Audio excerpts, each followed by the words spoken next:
قال رسول الله صلى الله عليه وسلم أتدرون من المفلس রাসূলুল্লাহ সাল্লাল্লাহু আলাইহি ওয়াসাল্লাম সাহাবায়ে কেরাম রাদিয়াল্লাহু তাআলা আনহুম আজমাইনদেরকে জিজ্ঞাসা করলেন, তোমরা কি জানো সবচেয়ে দরিদ্র ব্যক্তিকে? ক্বালু ইয়া রাসূলাল্লাহ আল মুফলিসু ফীনা মান লা দিরহাম লাহু ওয়ালা মাতাআ। ইয়া রাসূলুল্লাহ সাল্লাল্লাহু আলাইহি ওয়াসাল্লাম, আমাদের মধ্যে যার সম্পদ নাই, অর্থকড়ি নাই, থাকার জায়গা নাই, আমরা তো তাকেই সবচেয়ে দরিদ্র বলে চিনি।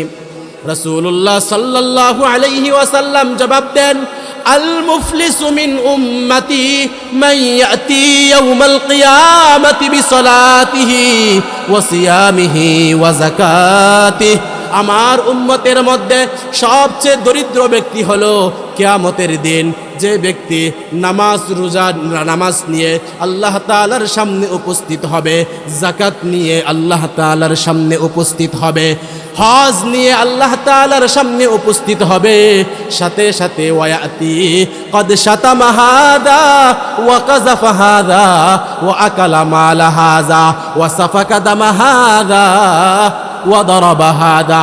সাথে সাথে আরো এমন অনেক বিষয় নিয়ে উপস্থিত হবে। সে কাউকে গালি দিয়েছিল, কারো উপর মিথ্যা অপবাদ দিয়েছিল, কাউকে প্রহার করেছিল, কাউকে আঘাত করেছিল, কারো রক্ত জড়িয়েছিল। আল্লাহর হাবিব সাল্লাল্লাহু আলাইহি ওয়াসাল্লাম বলেন, প্রথম তো নামাজ নিয়া, যাকাত নিয়া, রোজা নিয়া, সব কিছু নিয়ে আল্লাহ তাআলার সামনে উপস্থিত হয়েছে। সাথে সাথে দুনিয়াতে এই ভালো আমলগুলার পাশাপাশি কিছু খারাপ কাজ করত, মানুষের উপর মিথ্যা অপবাদ দিত, মানুষকে গালিগালাজ করত, মানুষকে প্রহার করত, মানুষের রক্ত জড়াইত। আল্লাহর হাবিব সাল্লাল্লাহু আলাইহি ওয়াসাল্লাম বলেন, কাল কিয়ামতের ময়দানে আল্লাহ পাক রব্বুল আলামিন মানুষের লেনদেন করবেন শুধুমাত্র আমলের বিনিময়ে। কিসের বিনিময়ে? আমলের বিনিময়ে। আল্লাহর হাবিব সাল্লাল্লাহু আলাইহি ওয়াসাল্লাম বলেন, যখন ওই ব্যক্তিটা এতগুলা বদ আমল নিয়া সাথে কিছু ভালো আমল নিয়েও উপস্থিত হবে, ফায়াকুদু ফায়াকতাসু ফীহি ওয়া হাযা মিন হাসানাতিহি। এরপরে আল্লাহর হাবিব সাল্লাল্লাহু আলাইহি ওয়াসাল্লাম বলেন, আল্লাহ পাক রব্বুল আলামিন তার ওই বান্দাদের ঋণ শোধ করবেন তার নেক আমল দিয়া। সে যাকে গালি দিয়েছিল, গালির বিনিময়ে তার নেক আমল দেওয়া হবে, যাকে হত্যা করেছিল তার বিনিময়ে নেক আমল দেওয়া হবে, যার রক্ত জড়িয়েছিল, রক্ত জড়ানোর ফলে তার নেক আমল দিয়ে তার প্রতিশোধ গ্রহণ করা হবে, যাকে প্রহার করেছিল, প্রহার করার কারণে তার নেক আমল তাকে দিয়ে দেওয়া হবে। এরপরে রাসূলুল্লাহ সাল্লাল্লাহু আলাইহি ওয়াসাল্লাম বলেন, ওয়া ইন ফানিয়াত হাসানাতুহু ক্বাবলা আন ইউকতাসা মা আলাইহি মিনাল খাতায়া। যদি তার উপর যত অভিযোগ আছে, যত মন্দ আমল আছে, এই মন্দ আমলকে নেক আমলের বিনিময়ে পরিশোধ করার আগেই যদি তার নেক আমলটা শেষ হয়ে যায়, আল্লাহর হাবিব সাল্লাল্লাহু আলাইহি ওয়াসাল্লাম বলেন, উখিদা আলাইহিম উখিদা খাতায়াহুম। তাহলে ওই মন্দ ব্যক্তিদের যারা বদ আমল করেছিল তাদের বদ আমলটা গ্রহণ করা হবে। সুম্মা তুরিহা আলাইহি, এই বদ আমলটা ওই নেককার ব্যক্তির উপরে দেওয়া হবে। সুম্মা তুরিহা আলাইহি বিন্নার, অতঃপর এই ব্যক্তিটাকে জাহান্নামে নিক্ষেপ করা হবে। মুহাম্মদ সাল্লাল্লাহু আলাইহি ওয়া আলা আলিহি ওয়া আসহাবিহি ওয়া বারাকা ওয়া সাল্লাম। الذي بلغ رسالة الهدى ودعا إلى صراط الإيمان. أما بعد فقد قال الله تعالى في كلامه المجيد وفرقانه الحميد، أعوذ بالله من الشيطان الرجيم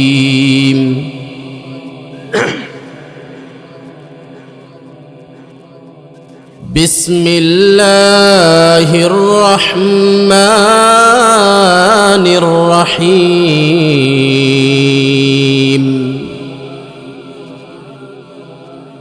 قل هل تربصون بنا إلا إحدى الحسنيين ونحن نتربص بكم أن يصيبكم الله بعذاب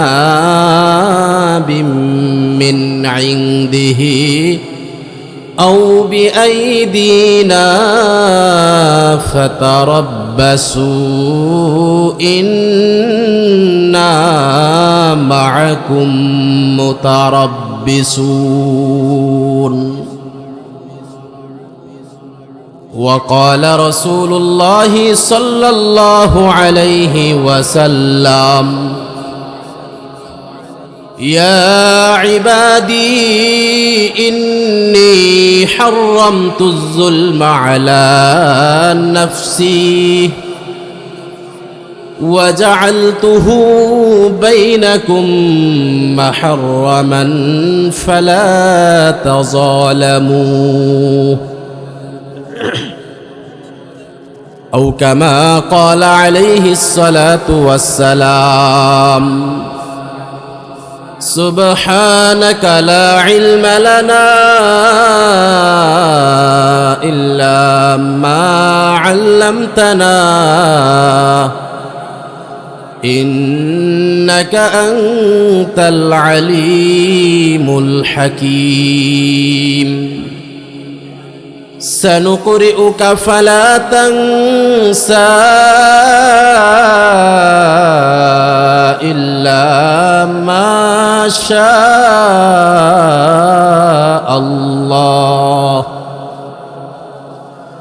اللهم اجعلنا من الراسخين في العلم اللهم انفعني بما علمتني وعلمني ما ينفعني وزدني علما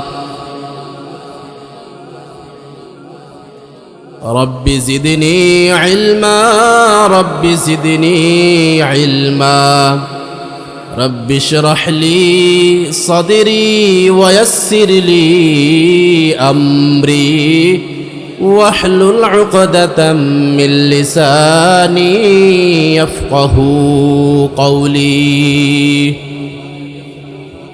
اللهم صل على سيدنا محمد وعلى آل محمد كما صليت على إبراهيم وعلى آل إبراهيم إنك حميد مجيد اللهم بارك على محمد وعلى آل محمد كما باركت على إبراهيم وعلى آل إبراهيم إنك حميد مجيد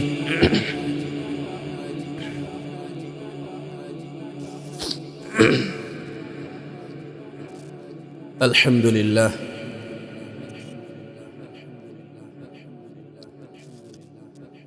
মহিষলেটি বাইতুসালাম জামে মসজিদের উদ্যোগে আয়োজিত বার্ষিক ইসলামী মহাসম্মেলনের সম্মানিত সভাপতি, সহসভাপতি, প্রধান অতিথি, প্রধান আলোচক, আমন্ত্রিত উলামায়ে কেরাম, আমার সামনে বসা দিনদরদি ইসলাম প্রিয় তাওহিদি জনতা, লাউড স্পিকারের আওয়াজ যে পর্যন্ত যাচ্ছে, পর্দার আড়ালে অবস্থানরতা মা ও বোনেরা, সর্বপ্রথম আল্লাহ পাক রব্বুল ইজ্জাতুল জালালের দরবারে লাখ কোটি শুকর ও সুজুদ জ্ঞাপন করছি যে মহান আল্লাহ পাক রব্বুল আলামিন আমাদেরকে এমন এক মহতি মজলিসে আসার বসার তৌফিক দিয়েছেন।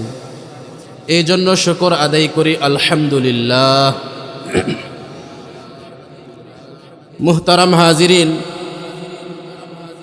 কোনো প্রকার ভূমিকা ছাড়াই মূল আলোচনায় চলে যাচ্ছি। তবে আলোচনা বোঝার স্বার্থে যে বিষয়ে কথা বলবো, বিষয়টা আপনাদের সামনে একটু স্পষ্ট হওয়া দরকার। মানুষ যত অন্যায় করে, যত অবিচার করে, যত জুলুম করে, এই সব বিষয় হয় মানুষ জেনে করে অথবা না জেনে করে। তবে মানুষ যত খারাপ কাজ করে, এর মধ্যে অন্যতম খারাপ কাজ যেটি, বদ অভ্যাস যেটি, সেটা হলো অন্যের উপর শোষণ করা, অন্যকে শোষণ করা, অর্থাৎ জুলুম করা, অত্যাচার করা। যে ব্যক্তি জুলুম করে তাকে বলা হয় জালেম। যার উপর জুলুম করা হয়, যাকে অত্যাচার করা হয়, তাকে বলা হয় মাজলুম। আজকে আমরা ইনশাআল্লাহ আমাদের সমাজের রন্ধ্রে রন্ধ্রে এই জুলুম এর বিস্তার লাভ করেছে। এটার অন্যতম একটা কারণ হলো জুলুমের শাস্তির ব্যাপারে আমার জ্ঞান না থাকা। আমি অন্যের উপর জুলুম করলাম, এই জুলুমের কারণে আল্লাহ তাআলার পক্ষ থেকে কোন ধরনের শাস্তির সম্মুখীন আমাকে হতে হবে, এই বিষয়ে হয়তো বা আমার জ্ঞান না থাকার কারণে সামান্য থেকে সামান্য বিষয়ে আমি মানুষের উপর জুলুম করে বসে থাকি, অন্যায় করে থাকি। অথবা আমি আল্লাহ তাআলার বরত্বকে, আল্লাহ তাআলার পাকড়াওকে ভয় করি না, বিদায় আখিরাতকে বিশ্বাস করি না, বিদায় মানুষের উপর জুলুম করে থাকি। তো আজকে ইনশাআল্লাহ আপনাদের সামনে স্পষ্ট করার চেষ্টা করব এই জুলুম মানুষ কিভাবে করে এবং জুলুমে ধৈর্য ধারণ করলে আল্লাহ তাআলার পক্ষ থেকে কি পুরস্কার রয়েছে, এবং যারা জালেম তাদেরকে আল্লাহ তাআলা কোন ধরনের শাস্তির সম্মুখীন করবেন, আর এই জুলুমের প্রকারভেদ নিয়ে ইনশাআল্লাহ। তো আলোচনাটা যদি আমি শুরু থেকে শেষ পর্যন্ত মনোযোগ সহকারে শুনি, ইনশাআল্লাহ আমার জীবনের একটা পাথেয় খোরাক আমি এই আলোচনা থেকে নিয়ে যেতে পারবো ইনশাআল্লাহ। তো সেই জন্যে আমরা অন্তরের কানে মনোযোগ সহকারে আলোচনা শুনবো তো ইনশাআল্লাহ। কথা দিছেন? আপনারা যে কয়জন এখানে উপস্থিত আছেন, এতগুলা শ্রোতা আলহামদুলিল্লাহ আমার জন্য যথেষ্ট, কোনো অসুবিধা নেই, একজন হলেও কথা বলা যাবে। তবে যদি মনের কান দিয়ে কথা শুনেন, এতগুলা মানুষের মধ্য থেকে একজনও যদি এই আলোচনাকে কেন্দ্র করে নিজের জীবনকে পরিবর্তন করার সিদ্ধান্ত গ্রহণ করেন, তাহলেই আমি মনে করব সার্থক। তো এই জন্য আপনাদের কাছে করজোড়ে নিবেদন করে আলোচনা শুরু করছি। আপনারা দৃঢ়তার সাথে মনোযোগ সহকারে আলোচনাটা শুনবেন ইনশাআল্লাহ। জুলুমের ব্যাপারে সর্বপ্রথম জুলুম কাকে বলে এই বিষয়ে সংক্ষিপ্ত একটা সংজ্ঞা আমরা শুনি। যত ভাষাবিদ আছেন তাদের একটা সংজ্ঞা হলো ওয়াদউশ শাইই ফি গায়রি মাহাল্লিহি জুলমুন বিইত্তিফাকিল আইম্মাতিল লুগাহ। ভাষাবিদদের মতে, ভাষা নিয়ে যারা গবেষণা করেন তাদের মতে জুলুম হলো যে বস্তুটা যে স্থানে রাখা দরকার সেটাকে সে স্থানে না রেখে অন্যত্র রাখলে তার নামই জুলুম। যে বস্তুটা যেখানে রাখা দরকার সে স্থানে না রেখে অন্যত্র রাখার নামই হলো জুলুম। উদাহরণস্বরূপ, একজন সম্মানী ব্যক্তিকে সম্মান করা এটা তার প্রাপ্য, যদি আমি তাকে সম্মান না করি তাহলে তার সাথে এটা আমি জুলুম করলাম। ছোট বিষয়। ভাই আপনি ফোকাসটা বন্ধ করেন।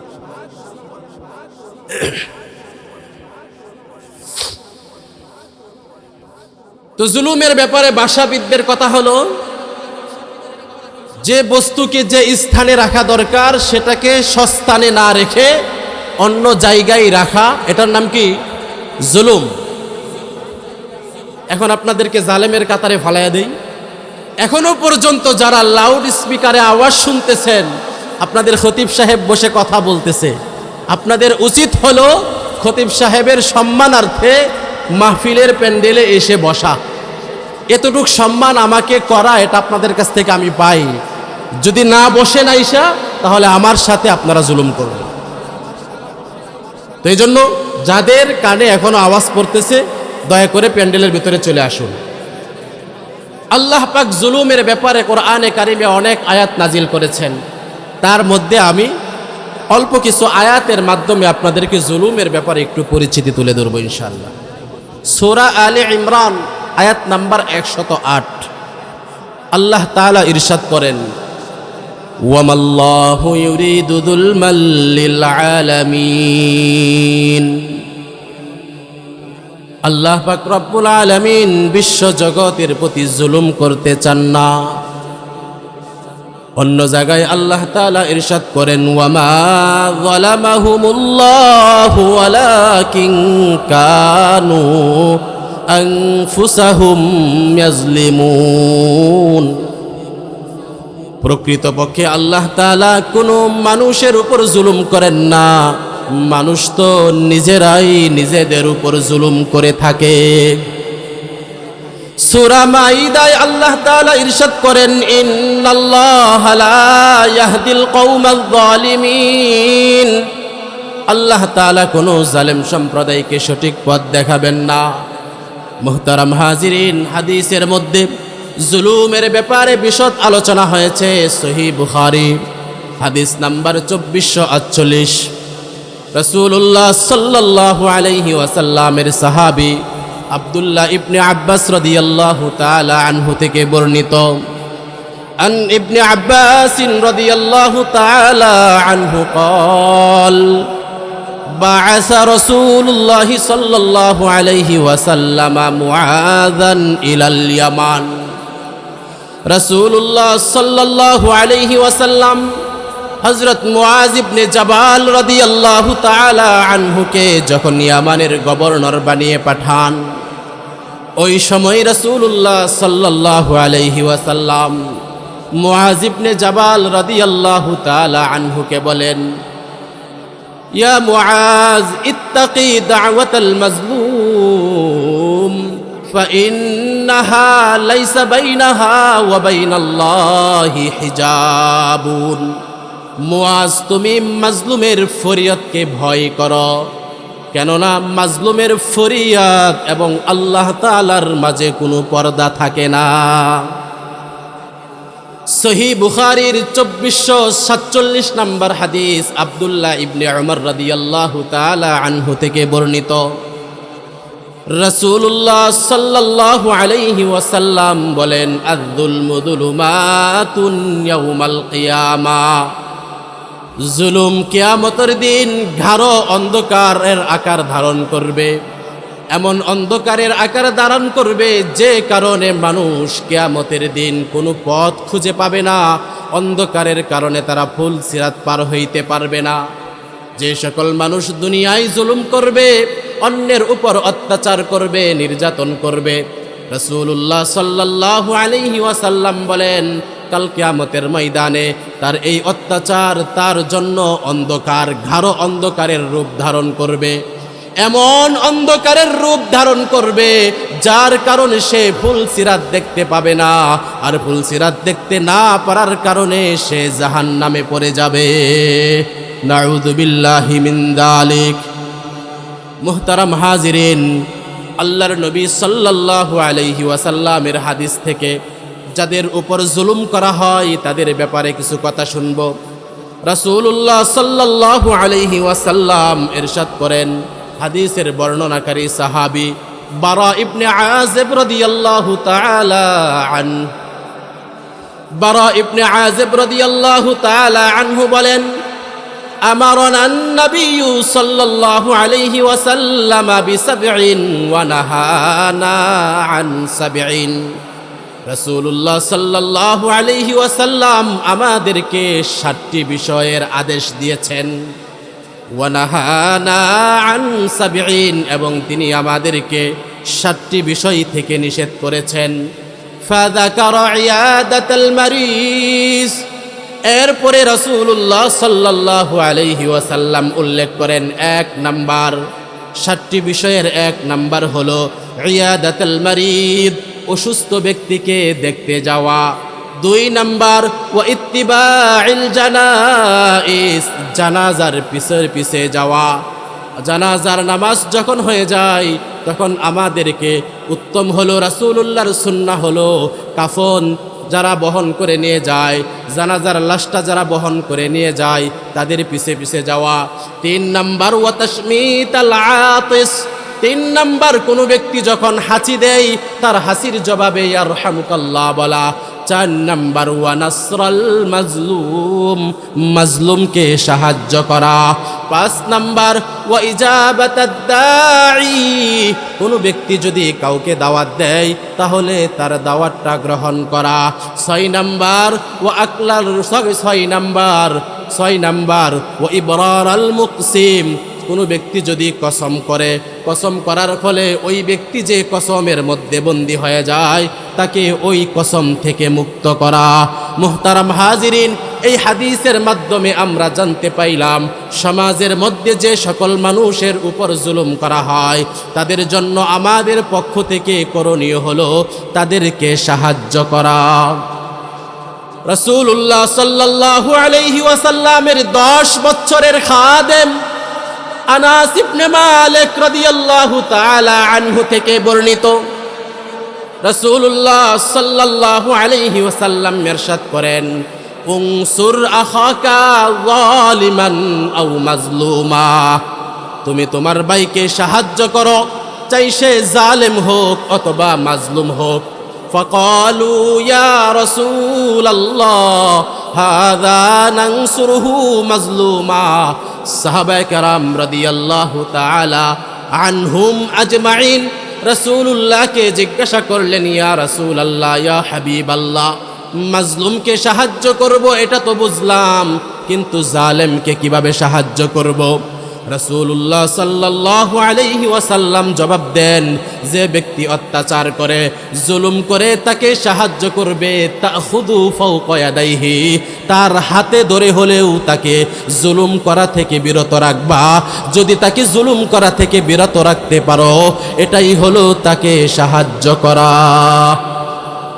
আল্লাহর নবীর সাহাবী উমর ইবনুল খাত্তাব রাদিয়াল্লাহু তাআলা আনহু থেকে বর্ণিত, রাসূলুল্লাহ সাল্লাল্লাহু আলাইহি ওয়াসাল্লাম ইরশাদ করেন, আল মুসলিমু আখুল মুসলিম, মুসলমান মুসলমানের ভাই, এক মুসলমান আরেক মুসলমানের ভাই, লা ইয়াজলিমুহু ওয়ালা ইউসলিমুহু, সুতরাং কোনো মুসলমানকে জুলুম করতে পারে না, কোনো মুসলমানের উপর অত্যাচার করতে পারে না, এবং কোনো জালেমের হাতে কোনো মুসলমান ভাইকে তুলে দিতে পারে না।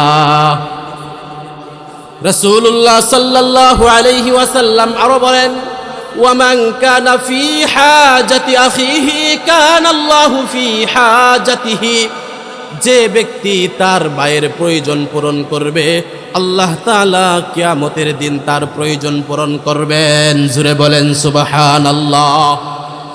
ওয়ামান ফাররাজা আন মুসলিমিন কুরবাতান ফাররাজাল্লাহু আনহু কুরবাতান মিন কুরবাতি ইয়াউমিল কিয়ামা, অনুরূপভাবে যে ব্যক্তি কোনো ভাইয়ের দোষ গোপন করবে, কোনো ভাইকে বিপদ থেকে রক্ষা করবে, পেরেশানি থেকে মুক্ত করবে, কোনো ভাইয়ের পেরেশানি দূর করার সে সহযোগী হবে, ওসিলা হবে। আল্লাহ তাআলা বলেন, কিয়ামতের ময়দানে কঠিন পেরেশানির দিন, যখন তোমার কোনো সাহায্যকারী থাকবে না, যখন তোমাকে কেউ সুপারিশ করতে পারবে না, সেই কঠিন পেরেশানির দিন আমি আল্লাহ তোমার ভাইকে পেরেশানি থেকে মুক্ত করার কারণে ওই কঠিন পেরেশানির দিন তোমাকেও পেরেশানি থেকে মুক্ত করব। ওয়ামান সাতারা মুসলিমান সাতারাহুল্লাহু ইয়াউমাল কিয়ামাহ, কোনো ব্যক্তি যদি তার মুসলমান ভাইয়ের দোষ গোপন রাখে, যখন কোনো ভাইয়ের দোষ গোপন রাখবে, আল্লাহ পাক রব্বুল আলামিন কিয়ামতের দিন ওই মুসলমান ভাইয়ের দোষ গোপন রাখবে। জুরে বলেন সুবহানাল্লাহ। মুহতারাম হাজিরিন, আজকে আমাদের স্বভাবের সাথে একটু মিলিয়ে দেখি, এক মুসলমান আরেক মুসলমানের সহযোগিতা করা তো দূরের কথা, এক মুসলমান আরেক মুসলমানের দোষ গোপন করা তো দূরের কথা, যখন কোনো মুসলমানের দোষ আমার কর্ণকহরে পৌঁছায়, যখন কোনো ভাইয়ের দোষ আমি শুনতে পাই, সে যদি আমার প্রতিবেশী হয়, আমার কাছের হয়, তারপরেও তার দোষটা আমি অন্যত্র বর্ণনা করে উভয়ের মধ্যে একটা বিশৃঙ্খলা সৃষ্টি করি। অথচ আল্লাহ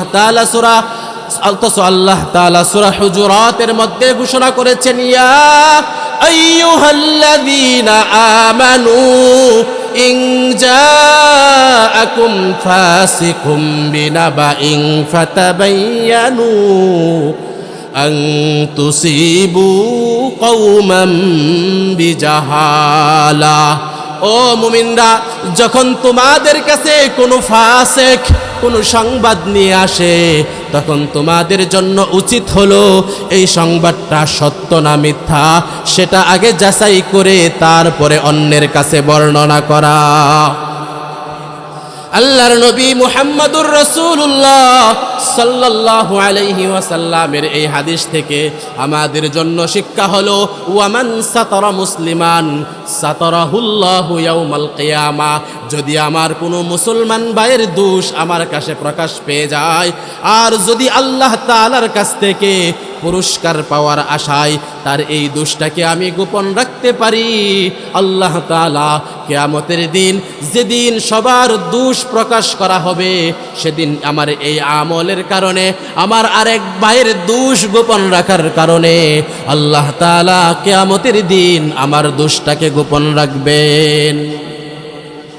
আল্লাহর হাবিব সাল্লাল্লাহু আলাইহি ওয়াসাল্লামের সাহাবী আবু কাবশা আল আনমারি রাদিয়াল্লাহু তাআলা আনহু থেকে বর্ণিত, কোনো ব্যক্তি যদি জুলুমের পর ধৈর্য ধারণ করে, সবর করে, যার উপর জুলুম করা হচ্ছে, নির্যাতন করা হচ্ছে, নির্যাতনের শিকার হওয়ার পর, নিপীড়নের শিকার হওয়ার পর সে যদি ধৈর্য ধারণ করে সব কিছু আল্লাহ তাআলার হাওলায় ছেড়ে দেয়। আবু কাবশা আল আনমারি রাদিয়াল্লাহু তাআলা আনহু থেকে বর্ণিত, রাসূলুল্লাহ সাল্লাল্লাহু আলাইহি ওয়াসাল্লাম বলেন, আল্লাহ তাআলা ওই ব্যক্তির মর্যাদা বাড়ায়া দিবেন।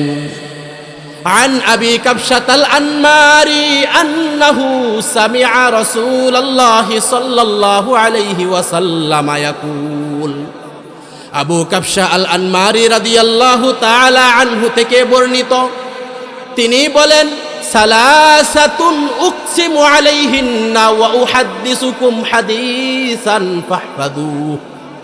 আমি সালাসাতুন উকসিমু আলাইহিন্না, তিনটা জিনিসের শপথ করে তোমাদের কাছে একটা হাদিস বর্ণনা করতেছি, তোমরা ওই হাদিসটাকে মুখস্থ করে নাও, ভালো করে বলবেন, শুনবেন।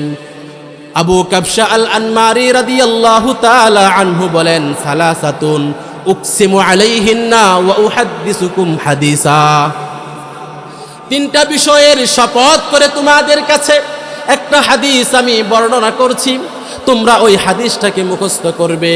ওই তিন বিষয়ের এক নাম্বার বিষয়, মা নাকাসা মালু আবদিন মিন সাদাকাতিন। এক নাম্বার, কোনো বান্দা যদি আল্লাহর রাস্তায় কোনো কিছু সাদকা করে, ওই সাদকার কারণে তার মাল থেকে কোনো কিছু কমে না। দুই নাম্বার, ওয়ালা যুলিমা আবদুন মাজলামাতান ফাসাবারা আলাইহা ইল্লা জাদাহুল্লাহু ইজ্জা। যদি কোনো বান্দার উপর জুলুম করা হয়, কোনো বান্দার উপর নির্যাতন করা হয়, কোনো বান্দার উপর অত্যাচার করা হয়, কোনো বান্দার সাথে বৈষম্য করা হয়, আর ওই বান্দা জুলুমের শিকার হওয়ার পরে যদি সে সবর করে, ধৈর্য ধারণ করে, আল্লাহ হাবিব সাল্লাল্লাহু আলাইহি ওয়াসাল্লাম বলেন, আল্লাহ তাআলা তার ইজ্জত সম্মান বাড়ায়া দেন। তিন নাম্বার, ওয়ালা ফাতাহা আবদুন বাবা মাসআলাতিন ইল্লা ফাতাহাল্লাহু আলাইহি বাবা ফাকরিন আও কালিমাতান নাহওয়াহা। 3 নাম্বার, কোনো বান্দা যখন সোয়ালের দরজা খুলে দেয়, কোনো বান্দা যখন মানুষের কাছে হাত পাতা শুরু করে, কোনো বান্দা যখন অন্যের কাছে সোয়াল করা শুরু করে, আল্লাহর হাবিব সাল্লাল্লাহু আলাইহি ওয়াসাল্লাম বলেন আল্লাহ তাআলা তার জন্য দারিদ্রতার দরজা উন্মুক্ত করে দেন। জুরে বলেন নাউজুবিল্লাহ। এরপরে আবু কাবশা আল আনমারি রাদিয়াল্লাহু তাআলা আনহু বলেন ওয়া উহাদ্দিসুকুম হাদিসান ফাহফাযুহ, আমি তোমাদের জন্য আরো একটা হাদিস বর্ণনা করব, এই হাদিসটাও তোমরা মুখস্থ করে নাও। আবু কাবশা আল আনমারি রাদিয়াল্লাহু তাআলা আনহু বলেন ইন্নামাদ দুনিয়া লিআরবাআতি নাফারিন, দুনিয়াটা হলো 4 শ্রেণীর মানুষের জন্য। কয় শ্রেণীর? আওয়াজ করে বলতে হবে, ইন্নামাদ দুনিয়া লিআরবাআতি নাফারিন, দুনিয়াটা হলো 4 শ্রেণীর মানুষের জন্য। 1 নাম্বার, আবদিন রাযাকাহুল্লাহু মালান ওয়া ইলমান ফাহুয়া ইয়াত্তাকি ফীহি রাব্বা ওয়া ইয়াসিলু ফীহি রাহিমা ওয়া ইয়ালামু লিল্লাহি হাক্কা ফাহাযা বিআফদালিল মানাজিল। 1 নাম্বার এমন বান্দা আল্লাহ পাক রব্বুল আলামিন যাকে সম্পদ দান করেছেন এবং জ্ঞান দান করেছেন, ইলম দান করেছেন। ভালো করে মনোযোগ দিয়ে শুনবেন। ওয়া আবদিন রাযাকাহুল্লাহু মালান ওয়া ইলমা, 1 নাম্বার ওই বান্দা যাকে আল্লাহ তাআলা সম্পদ দান করেছেন এবং ইলম দান করেছেন। কয় জিনিস দান করছেন? 2টা। 1 নাম্বার, আল্লাহ তাআলা যাকে সম্পদ দান করেছেন এবং ইলম দান করেছেন, ফাহুয়া ইয়াত্তাকি ফীহি রাব্বাহু, এই সম্পদ পাওয়ার পর সে আল্লাহ তাআলাকে ভয় পায়। এই সম্পদ পাওয়ার পর এই সম্পদের মধ্যে আল্লাহ তাআলার হুকুম আছে, আল্লাহ তাআলার হক রয়েছে, এটা সে জানে। ওয়ায়াসিলু ফীহি রাহিমাহু, এই সম্পদের মধ্যে আত্মীয় স্বজনদের হক রয়েছে, এই জন্য সে আত্মীয়তার সম্পর্কও বজায় রাখে। কয় কাজ করে? সম্পদ পাওয়ার পর, ইলম পাওয়ার পর কাজ করে 3টা। ভালো করে মনোযোগ দিয়ে শুনতে হবে।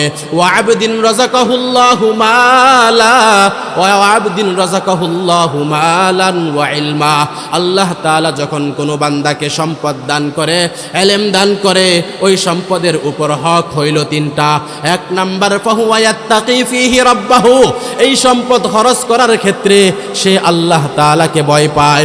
2 নাম্বার, ওয়ায়াসিলু ফীহি রাহিমাহু, এই সম্পদের মধ্যে আত্মীয় স্বজনের যে হক রয়েছে সেটা সে আদায় করে। 3 নাম্বার, ওয়ায়ালামু লিল্লাহি ফীহি হাক্কা, এই সম্পদের মধ্যে আল্লাহ তাআলার যে হক রয়েছে এটাও সে জানে এবং আদায় করে। আল্লাহর হাবিব সাল্লাল্লাহু আলাইহি ওয়াসাল্লাম বলেন এই ব্যক্তি যখন সম্পদ এবং ইলম পাওয়ার পর এই 3টা বিষয়কে মেনটেন করে, আল্লাহর হাবিব সাল্লাল্লাহু আলাইহি ওয়াসাল্লাম বলেন ফাহাদা বিআফদালিল মানাজিল, এই ব্যক্তি হলো দুনিয়ার সর্বশ্রেষ্ঠ ব্যক্তি। 2 নাম্বার, ওয়া আবদিন রাযাকাহুল্লাহু ইলমান ওয়া লাম ইয়ারযুকহু মালা, 2 নাম্বার ওই বান্দা যাকে আল্লাহ তাআলা ইলম দান করেছে, যাকে আল্লাহ তাআলা সম্পদ দান করেছে কিন্তু আল্লাহ তাআলা ইলম দান করেন নাই। 2 নাম্বার, ওয়া রাযাকাহুল্লাহু মালান ওয়া লাম ইয়ারযুকহু ইলমা, 2 নাম্বার ওই বান্দা যাকে আল্লাহ তাআলা সম্পদ দান করেছেন কিন্তু আল্লাহ তাআলা তাকে ইলম দান করে নাই। ওয়া হুয়া সাদিকুন নিয়্যা, সম্পদ দান করত তাহলে লা আমিলতু ফুলান, তাহলে আমি প্রথম ব্যক্তির মতো আমল করতাম। আল্লাহর হাবিব সাল্লাল্লাহু আলাইহি ওয়াসাল্লাম বলেন শুধু তার এই নিয়তের কারণে ফাআজরুহুমা সিওয়াউন, এই সঠিক নিয়তের কারণে, সত্য নিয়তের কারণে ওই প্রথম ব্যক্তি এবং দ্বিতীয় ব্যক্তি উভয় ব্যক্তির প্রতিদান হবে সমান। জুড়ে বলেন সুবহানাল্লাহ। 3 নাম্বার ব্যক্তি, ওয়া আবদিন রাযাকাহুল্লাহু মালান ওয়া লাম ইয়ারযুকহু ইলমা, 3 নাম্বার ওই ব্যক্তি যাকে আল্লাহ তাআলা সম্পদ দান করেছেন কিন্তু ইলম দান করেন নাই। আল্লাহ পাক রব্বুল আলামিন তাকে সম্পদ দিয়েছেন, ইলম দেন নাই। ফাহুয়া ইয়াখবিতু ফি মালিহি, আর এই সম্পদ দেওয়ার পরে ইলম না থাকার কারণে এই ব্যক্তি তার সম্পদটাকে নষ্ট করে ফেলে, অন্যায় পথে খরচ করে। ফাহুয়া লা ইয়াত্তাকি ফীহি রাব্বাহু, এই সম্পদের মধ্যে আল্লাহ তাআলার হক রয়েছে, সম্পদের ক্ষেত্রে সে আল্লাহ তাআলাকে ভয় করে না।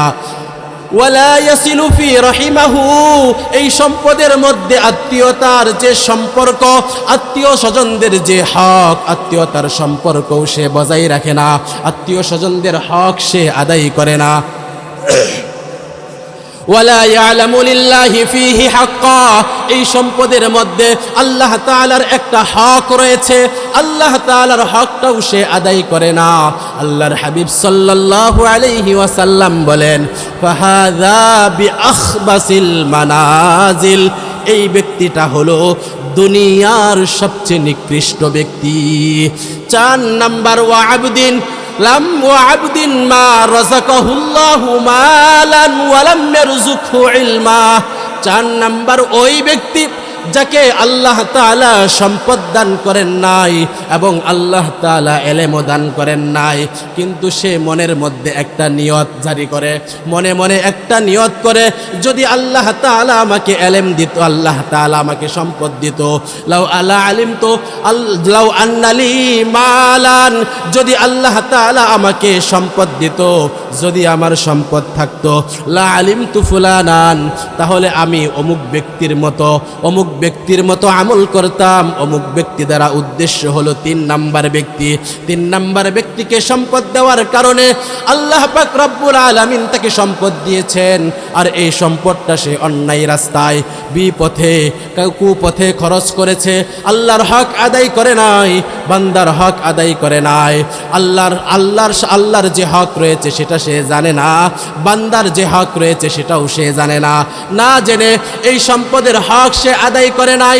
এই 3 নাম্বার ব্যক্তির মতো 4th নাম্বার ব্যক্তি সেও নিয়ত করে, যদি আল্লাহ তাআলা আমাকে সম্পদ দিত, তাহলে 3 নাম্বার ব্যক্তির মতো আমি জাগ চমকে জীবনযাপন করতাম, এই সম্পদ দ্বারা আমি খুব বেশি নাজ নিয়ামত ভোগ করতাম, যেভাবে ইচ্ছা সেভাবেই জীবনযাপন করতাম। আল্লাহর হাবিব সাল্লাল্লাহু আলাইহি ওয়াসাল্লাম বলেন, এই নিয়তের কারণে 3 নাম্বার ব্যক্তি এবং 4 নাম্বার ব্যক্তি, এই 2 ব্যক্তিকে এক পরিমাণ শাস্তির সম্মুখীন হইতে হবে। আল্লাহর হাবিব সাল্লাল্লাহু আলাইহি ওয়াসাল্লাম বলেন, ফাবিজরুহুমা সাওয়াউন, উভয় ব্যক্তির প্রতিদান, উভয় ব্যক্তির শাস্তি একই হবে। জোরে বলেন নাউজুবিল্লাহ। মুহতারাম হাজিরিন, ভালো করে শুনতে হবে। দুনিয়ার ব্যাপারে 4 শ্রেণীর লোকের কথা বলা হয়েছে, 4 শ্রেণীর লোকের দৃষ্টান্ত দিলাম।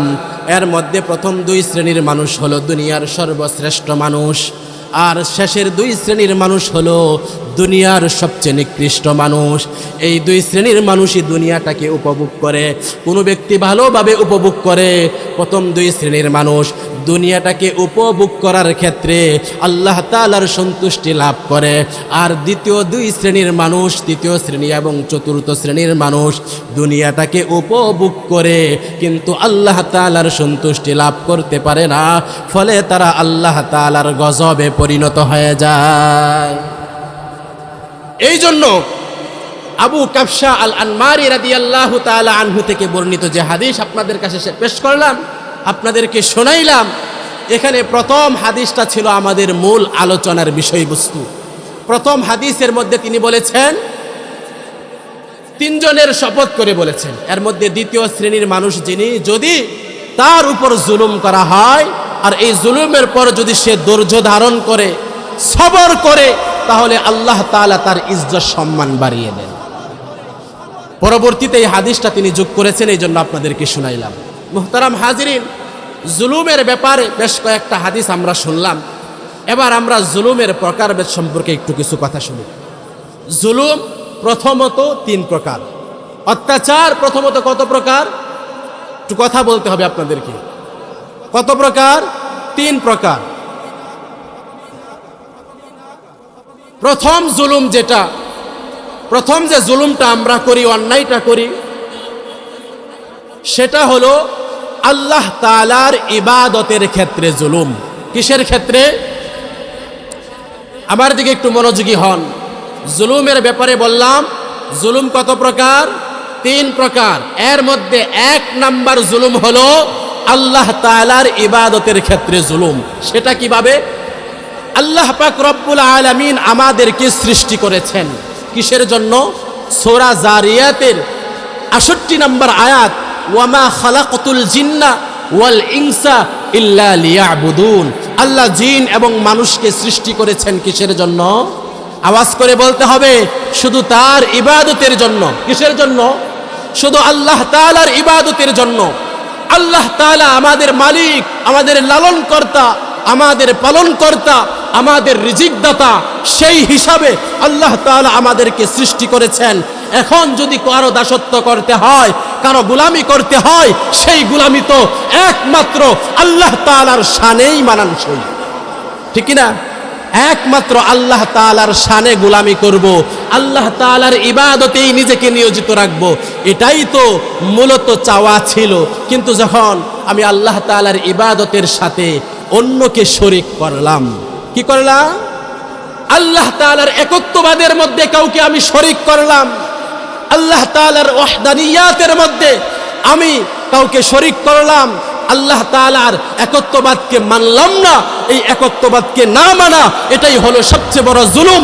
সূরা লুকমানের 13 নম্বর আয়াত, আল্লাহ তাআলা ইরশাদ করেন, ইন্না শিরকা লাযুলমুন আযীম। নিশ্চয় শিরিক, আল্লাহ তাআলার সাথে শরীক করা, আল্লাহ তাআলার একত্ববাদে কাউকে অংশীদার বানানো, এটাই হলো সবচেয়ে বড় জুলুম। জুড়ে বলেন নাউজুবিল্লাহ। তাহলে জুলুমের প্রথম প্রকার পাইলাম কি? আল্লাহ তাআলার ইবাদতের মধ্যে অংশীদার বানানো, ইবাদতের মধ্যে কাউকে শরীক করা, এটা হলো সবচেয়ে বড় জুলুম। 2 নাম্বার জুলুম, মানুষ পরস্পর নিজেরা নিজের উপর জুলুম করে, আল্লাহ তাআলা তাদের উপর জুলুম করেন না। আল্লাহ তাআলা সূরা হুদের 33 নম্বর আয়াতে বলেন, وما ظلمهم الله ولكن كانوا أنفسهم يظلمون وما ظلمهم الله ولكن كانوا أنفسهم يظلمون। আল্লাহ তাআলা কারো উপর জুলুম করেন না, বরং মানুষ নিজেরাই নিজের উপর জুলুম করে। এটা হলো 2 নাম্বার জুলুম। 3 নাম্বার জুলুম, আল্লাহ তাআলার কোন সৃষ্টির মধ্যে অথবা বান্দা পরস্পরের মধ্যে একে অন্যের সাথে জুলুম করা। বান্দা আল্লাহ তাআলার সৃষ্টির মধ্যে অথবা একে অপরের সাথে পরস্পর কি করা? জুলুম করা। এই জুলুম আবার 5 প্রকার। কত প্রকার? এই জুলুমটা কত প্রকার? 5 প্রকার। 1 নাম্বার, অন্যায়ভাবে কারো জমি জবরদখল করা। অন্যায়ভাবে কারো জমি জবরদখল করা। আমাদের সমাজে এটা হচ্ছে কি হচ্ছে না? প্রত্যেক এলাকায় এলাকায়, গ্রামে গঞ্জে, শহরে বন্দরে, সব জায়গায় দেখবেন এখন জমি নিয়ে সবচেয়ে বেশি কেচাল। আর যারা জমি সংক্রান্ত মামলায় কিছুটা জড়িত হয়েছেন আমাদের দেশে, কোর্টে একটু দৌড়াদৌড়ি আছে, যাতায়াত আছে, তারা ভালো বলতে পারবেন। সিভিল মামলার কোনো অভাব নাই। তো এই জুলুম, এটা হলো জুলুম। অন্যায়ভাবে কারো জমি জবরদখল করা জুলুম। আমি যখন জমিতে ধান চাষ করি, হাল চাষ দেই, চাষ দেওয়ার সময় বাতর বা আইল ছাটাইতে হয় না, কি বলে আপনাদের এলাকায়? এই আইল ছাটানোর সময় আমি যদি অন্যের অংশ 1 চুল পরিমাণ বেশি আমার অংশে নিয়ে আসি, এটা জুলুম। এটার শাস্তি কি? ভালো করে শুনেন। একজন মহিলা, নাম আরওয়া, কি আরওয়া নামক একজন মহিলা, মারওয়ান নামক একজন সাহাবী, তার নিকট এই আরওয়া নামক মহিলা, সে ধারণা করছে যে এই মারওয়ান নামক সাহাবী তার জমি কি করছে? জবরদখল করছে। এটা তার ধারণার কথা, সে সঠিক জানেও না। তো হাদিসের মধ্যে আসছে রাসূলুল্লাহ সাল্লাল্লাহু আলাইহি ওয়াসাল্লাম বলেন, জামাত আন্নাহু আরওয়া ফি হাক্কিহা ইলা মারওয়ান। আরওয়া নামক মহিলা সাঈদ রাদিয়াল্লাহু তাআলা আনহুর ব্যাপারে মারওয়ান রাদিয়াল্লাহু তাআলা আনহুর কাছে নালিশ করলেন। এই আরওয়া নামক মহিলা সে ধারণা করতেছে সাঈদ নামক একজন সাহাবী, যিনি তার সম্পত্তি কি করছে, সম্পত্তি দ্বারা এখানে উদ্দেশ্য জমি, জমি কি করছে, জবরদখল করছে। এই কারণে সে মারওয়ান রাদিয়াল্লাহু তাআলা আনহুর নিকট নালিশ করছে। তো মারওয়ান রাদিয়াল্লাহু তাআলা আনহুর নিকট নালিশ করার পর তিনি বলেন, আনা আনতাকিসু মিন হাক্কিহা শাইআন আশহাদু লা সামি'তু আন্না রাসূলুল্লাহি সাল্লাল্লাহু আলাইহি ওয়াসাল্লাম। আমি কি কোনো ব্যক্তির হক এর সামান্য পরিমাণ নষ্ট করতে পারি? আমি তো সাক্ষ্য দিচ্ছি, আমি রাসূলুল্লাহ সাল্লাল্লাহু আলাইহি ওয়াসাল্লামকে বলতে শুনেছি, মান আখাযা শিবরাম মিনাল আরদি যুলমা ফাইন্নাহু ইতাওয়াকুহু ইয়াওমাল কিয়ামাতি মিন সাবঈ আরদিনা। আমি তো সাক্ষ্য দিচ্ছি যে রাসূলুল্লাহ সাল্লাল্লাহু আলাইহি ওয়াসাল্লামকে বলতে শুনেছি, যে ব্যক্তি দুনিয়ায় কোনো ব্যক্তির এক বিগত জায়গা জবরদখল করবে, অন্যায়ভাবে জোরপূর্বকভাবে হরণ করবে, আল্লাহর হাবিব সাল্লাল্লাহু আলাইহি ওয়াসাল্লাম বলেন, ফাইন্নাহু ইতাওয়াকুহু ইয়াওমাল কিয়ামাতি সাবঈনা ফাইন্নাহু ইতাওয়াকুহু ইয়াওমাল কিয়ামাতি আলা সাবঈ আরদিনা। কিয়ামতের ময়দানে আল্লাহ পাক রব্বুল আলামিন 7 তবক জমি তার গলার মধ্যে ঝুলাইয়া দিবেন। দুনিয়ায় এক বিগত জমি আপনি অন্যায়ভাবে, এক বিগত জমি, এর ব্যাপারে রাসূলুল্লাহর হুঁশিয়ারি, যদি কেউ অন্যায়ভাবে এক বিগত জমি জবরদখল করে দুনিয়াতে, কাল কিয়ামতের ময়দানে আল্লাহ পাক রব্বুল আলামিন তার গলার মধ্যে 7 তবক জমি কি করবেন, ঝুলাইয়া দিবেন। এটা হলো মানুষের জমি জবরদখল করার ব্যাপারে কথা। 2 নাম্বার, মানুষের সম্পদ আত্মসাৎ করা। কি করা? মানুষের সম্পদ আত্মসাৎ করা। এই ব্যাপারে রাসূলুল্লাহ সাল্লাল্লাহু আলাইহি ওয়াসাল্লামের হাদিস, ক্বালা রাসূলুল্লাহি সাল্লাল্লাহু আলাইহি ওয়াসাল্লাম, আতাদরুনা মানিল মুফলিস। রাসূলুল্লাহ সাল্লাল্লাহু আলাইহি ওয়াসাল্লাম সাহাবায়ে কেরাম রাদিয়াল্লাহু তাআলা আনহুম আজমাইনদেরকে জিজ্ঞাসা করলেন, তোমরা কি জানো সবচেয়ে দরিদ্র ব্যক্তিকে? ক্বালু ইয়া রাসূলুল্লাহ আল মুফলিসু ফীনা মান লা দিরহাম লাহু ওয়ালা মাতাআ। ইয়া রাসূলুল্লাহ সাল্লাল্লাহু আলাইহি ওয়াসাল্লাম, আমাদের মধ্যে যার সম্পদ নাই, অর্থকড়ি নাই, থাকার জায়গা নাই, আমরা তো তাকেই সবচেয়ে দরিদ্র বলে চিনি। রাসূলুল্লাহ সাল্লাল্লাহু আলাইহি ওয়াসাল্লাম জবাব দেন, আল মুফলিসু মিন উম্মতি মান ইয়াতি ইয়াউমাল কিয়ামাতি বিসলাতিহি ওয়া সিয়ামিহি ওয়া যাকাতিহি। আমার উম্মতের মধ্যে সবচেয়ে দরিদ্র ব্যক্তি হলো কিয়ামতের দিন যে ব্যক্তি নামাজ নিয়ে আল্লাহ তাআলার সামনে উপস্থিত হবে, যাকাত নিয়ে আল্লাহ তাআলার সামনে উপস্থিত হবে, হজ নিয়ে আল্লাহ তাআলার সামনে উপস্থিত হবে, সাথে সাথে ওয়ায়াতি কদ শাতামা হাদা ওয়া কাযাফা হাদা ওয়া আকালা মাল হাযা ওয়া সাফাকা দামা হাদা ওয়া দারাবা হাদা। সাথে সাথে আরো এমন অনেক বিষয় নিয়ে উপস্থিত হবে, সে কাউকে গালি দিয়েছিল, কারো উপর মিথ্যা অপবাদ দিয়েছিল, কাউকে প্রহার করেছিল, কাউকে আঘাত করেছিল, কারো রক্ত জড়িয়েছিল। আল্লাহর হাবিব সাল্লাল্লাহু আলাইহি ওয়াসাল্লাম বলেন, প্রথম তো নামাজ নিয়া, যাকাত নিয়া, রোজা নিয়া, সব কিছু নিয়ে আল্লাহ তাআলার সামনে উপস্থিত হয়েছে। সাথে সাথে দুনিয়াতে এই ভালো আমলগুলার পাশাপাশি কিছু খারাপ কাজ করত, মানুষের উপর মিথ্যা অপবাদ দিত, মানুষকে গালিগালাজ করত, মানুষকে প্রহার করত, মানুষের রক্ত জড়াইত।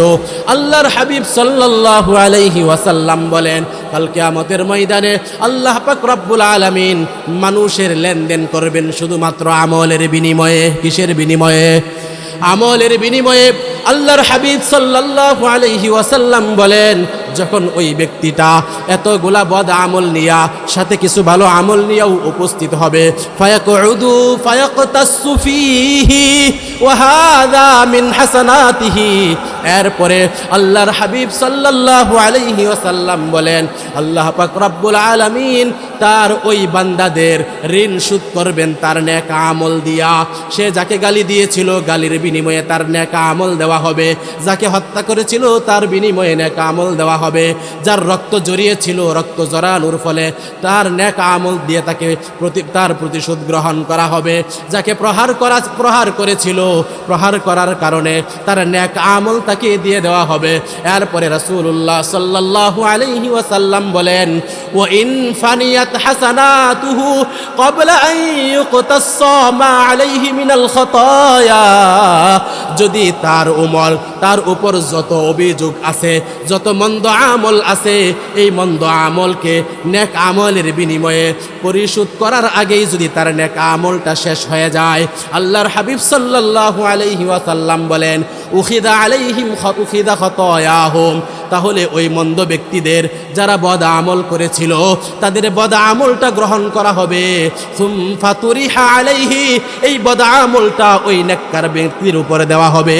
সুম্মা তুরিহা আলাইহি বিন্নার, অতঃপর এই ব্যক্তিটাকে জাহান্নামে নিক্ষেপ করা হবে। আল্লাহর হাবিব সাল্লাল্লাহু আলাইহি ওয়াসাল্লাম বলেন, দুনিয়া থেকে ভালো আমল নিয়ে গিয়েছে, সাথে কিছু মন্দ আমলও নিয়ে গিয়েছে। ভালো আমল করার ফলেও এই মন্দ আমলের মোকাবেলায় যখন তার ভালো আমলটা কম পড়ে যাবে আর তাকে জাহান্নামে যাইতে হবে, রাসূলুল্লাহ সাল্লাল্লাহু আলাইহি ওয়াসাল্লাম বলেন, কাল কিয়ামতের ময়দানে ওই ব্যক্তি হবে সবচেয়ে দরিদ্র ব্যক্তি। বললাম 2 নাম্বার। 3 নাম্বার কথা, 3 নাম্বার জুলুম। আল্লাহর হাবিব সাল্লাল্লাহু আলাইহি ওয়াসাল্লামের হাদিস, 3 নাম্বার জুলুম, অন্যায়ভাবে কোনো পশুকে হত্যা করা, এটাও জুলুম। রাসূলুল্লাহ সাল্লাল্লাহু আলাইহি ওয়াসাল্লাম যখন মিয়ারাজে যাওয়ার পর রাসূলুল্লাহ সাল্লাল্লাহু আলাইহি ওয়াসাল্লামের সামনে জাহান্নামকে পেশ করা হয়। عرضت علي النار فرأيت امرأة من بني إسرائيل। মেরাজে যাওয়ার পর রাসূলুল্লাহ সাল্লাল্লাহু আলাইহি ওয়াসাল্লামের সামনে জাহান্নামকে পেশ করা হয়। রাসূলুল্লাহ সাল্লাল্লাহু আলাইহি ওয়াসাল্লাম বলেন, ফারাআইতু ইমরাআতাম মিন বানি ইসরাঈলা তুআযাবু ফি হিররাতিন রাবাতাতহা লাম তুত'ইমহা ওয়া লাম তাদ'হা তাকুল মিন খাশাশিল আরদ। অন্যায়ভাবে যদি কোনো প্রাণীকে হত্যা করা হয় এটাও জুলুম। রাসূলুল্লাহ সাল্লাল্লাহু আলাইহি ওয়াসাল্লাম বলেন, যখন মেরাজের রজনীতে জাহান্নামকে আমার সামনে পেশ করা হলো, জাহান্নামে আমি একজন বনি ইসরাইলের নারীকে শাস্তিপ্রাপ্ত অবস্থায় দেখলাম। ওই ব্যক্তিকে শাস্তি দেওয়া হয়েছিল একটা কারণে, ওই কারণটা হলো ওই ব্যক্তি দুনিয়াতে একটা বিড়ালকে বেঁধে রেখেছিল। বিড়ালটাকে বেঁধে রাখার পর ওই বিড়ালটাকে সে কোনো খাবার দেয় নাই এবং বিড়ালটাকে ছেড়েও দেয় নাই যে কোনো লতা পাতা খেয়ে সে জীবন ধারণ করবে। অবশেষে এই বিড়ালটা না খেয়ে মারা যায়। আল্লাহর হাবিব সাল্লাল্লাহু আলাইহি ওয়াসাল্লাম বলেন, যখন আমার সামনে জাহান্নামকে উপস্থিত করা হয় তখন আমি বনি ইসরাইলের এই মহিলাকে, এই বিড়ালটাকে অন্যায়ভাবে হত্যা করার কারণে কঠিনভাবে জাহান্নামের আগুনে দগ্ধ হতে দেখেছি। 4 নাম্বার, অন্যায়ভাবে এতিমের মাল আত্মসাৎ করা। এতিমের মাল যদি কেউ অন্যায়ভাবে আত্মসাৎ করে, ভক্ষণ করে, আল্লাহ পাক রব্বুল আলামিন তার ব্যাপারে কোরআনে কারিমে আয়াত নাজিল করেন। সূরা নিসা আয়াত নাম্বার 10, ইন্নাল্লাযীনা ইয়াকুলুনা আমওয়ালাল ইয়াতামা যুলমান ইন্নামা ইয়াকুলুনা ফী বুতুনিহিম নারা ওয়া সায়াসলাউনা সাঈরা। জোরে বলেন সুবহানাল্লাহ। ইন্নাল্লাযীনা ইয়াকুলুনা আমওয়ালাল ইয়াতামা যুলমান ইন্নামা ইয়াকুলুনা ফি বুতুনিহিম নারা ওয়া সায়াসলাউনা সাঈরা। নিশ্চয়ই যারা অন্যায়ভাবে এতিমের মাল জুলুম করে, এতিমের মাল আত্মসাৎ করে, ভক্ষণ করে, আল্লাহ পাক রব্বুল আলামিন বলেন তারা তো তাদের উদরে, তাদের পেটে আগুন ছাড়া অন্য কিছু প্রবেশ করায় না। ওয়া সায়াসলাউনা সাঈরা, খুব শীঘ্রই অচিরেই তাদেরকে জাহান্নামের আগুনে দগ্ধ করা হবে। জোরে বলেন নাউজুবিল্লাহ।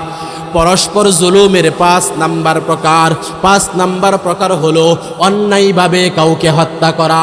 অন্যায়ভাবে কাউকে হত্যা করা এটাও হলো জুলুম। عن أبي هريرة رضي الله تعالى عنه قال قال رسول الله صلى الله عليه وسلم হযরত আবু হুরায়রা রাদিয়াল্লাহু তাআলা আনহু থেকে বর্ণিত রাসূলুল্লাহ সাল্লাল্লাহু আলাইহি ওয়াসাল্লাম বলেন ইজতানিবু আস-সাবআল মুবিকাত,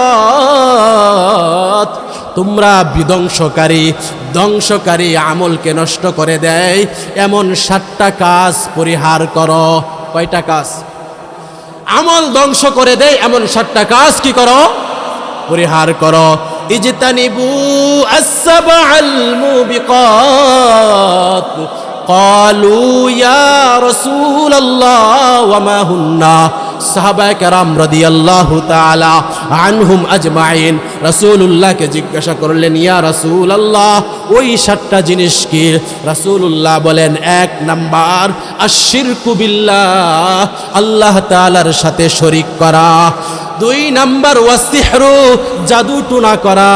3 নাম্বার ওয়াকাতলুন নাফসিল্লাতী হারামাল্লাহু ইল্লা বিল হক, আল্লাহ পাক রব্বুল আলামিন যাকে হত্যা করা হারাম করেছেন অন্যায়ভাবে তাকে হত্যা করা, এটাও হলো জুলুম। 4 নাম্বার ওয়াকলুর রিবা, সুদ খাওয়া। 5 নাম্বার ওয়াকলু মালিল ইয়াতীম, এতিমের মাল ভক্ষণ করা। 4 নাম্বার ওয়াকলুর রিবা, সুদ খাওয়া। 5 নাম্বার ওয়াকলু মালিল ইয়াতীম, এতিমের মাল ভক্ষণ করা। 6 নাম্বার ওয়াতাওয়াল্লি ইয়াউমাজ যাহফি, রণাঙ্গন থেকে, যুদ্ধের ময়দান থেকে পলায়ন করা। 7 নাম্বার ওয়াকাযফুল মুহসানাতিল মুমিনাতিল গাফিলাত, 7 নাম্বার কোনো সতী সাধ্য নারীর উপর মিথ্যা তুহমত দেওয়া, চারিত্রিক কেলেঙ্কারিতে লিপ্ত করা। মুহতারাম হাজিরিন, পরস্পর জুলুমের 5টা প্রকার বললাম। আরেকবার আপনাদেরকে স্মরণ করে দেই, এই 5টা প্রকার যদি আমরা মনে রাখতে পারি, এই 5টা প্রকার যদি অন্তরে ধারণ করতে পারি, অন্তত পক্ষে কি জুলুম থেকে বিরত থাকতে পারবো তো ইনশাল্লাহ। 1 নাম্বার কি? অন্যায়ভাবে কারো জমি জবরদখল করা। 2 নাম্বার অন্যায়ভাবে কারো সম্পদ আত্মসাৎ করা। 3 নাম্বার অন্যায়ভাবে বিনা কারণে কোনো প্রাণীকে হত্যা করা, এটাও জুলুম। 4 নাম্বার এতিমের মাল ভক্ষণ করা। 5 নাম্বার অন্যায়ভাবে কাউকে হত্যা করা। মনে রাখতে পারবো তো ইনশাল্লাহ। জুলুম প্রথমত কত প্রকার বলেছিলাম? 3 প্রকার। আল্লাহর ইবাদতের ক্ষেত্রে জুলুম, পরস্পর নিজের উপর জুলুম করা। 3 নাম্বার আল্লাহ তাআলার সৃষ্টির মধ্যে অথবা কোনো পশুর ক্ষেত্রে জুলুম করা, এটা 5 প্রকার। মনে থাকবে এই আলোচনাটা ইনশাল্লাহ।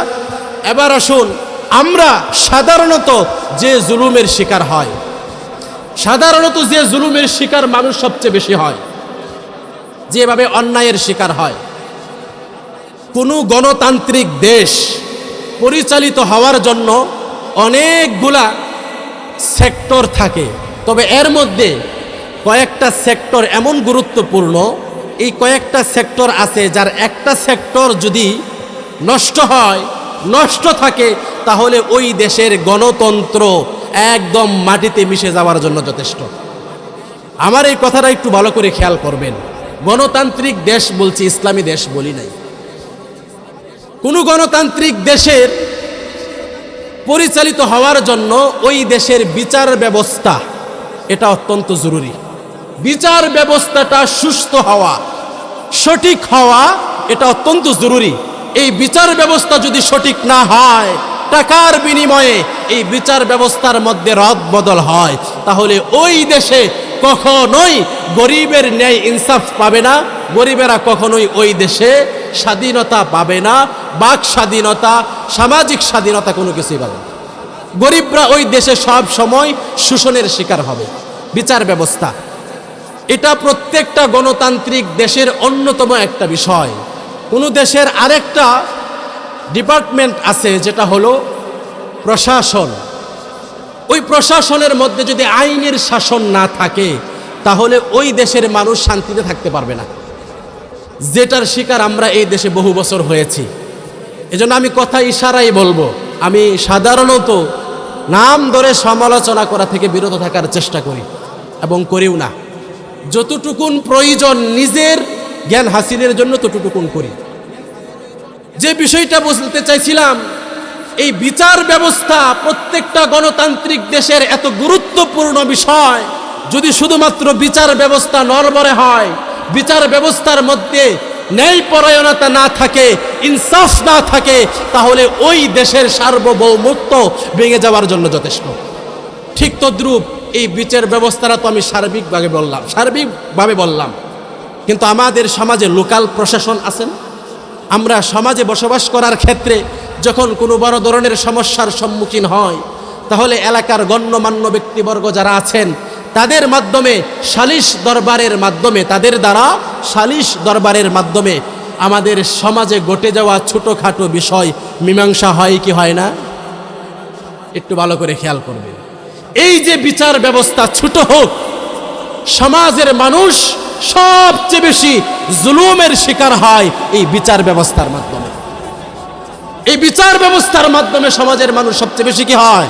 জুলুমের শিকার হয়। আজকে আমরা দেখতে পেরেছি আমাদের দেশের সার্বভৌমত্ব কিভাবে হুমকির সম্মুখীন হয়েছে। আমাদের গত রাত্রে আমাদের সাথে যে এক ঘটনা ঘটেছে,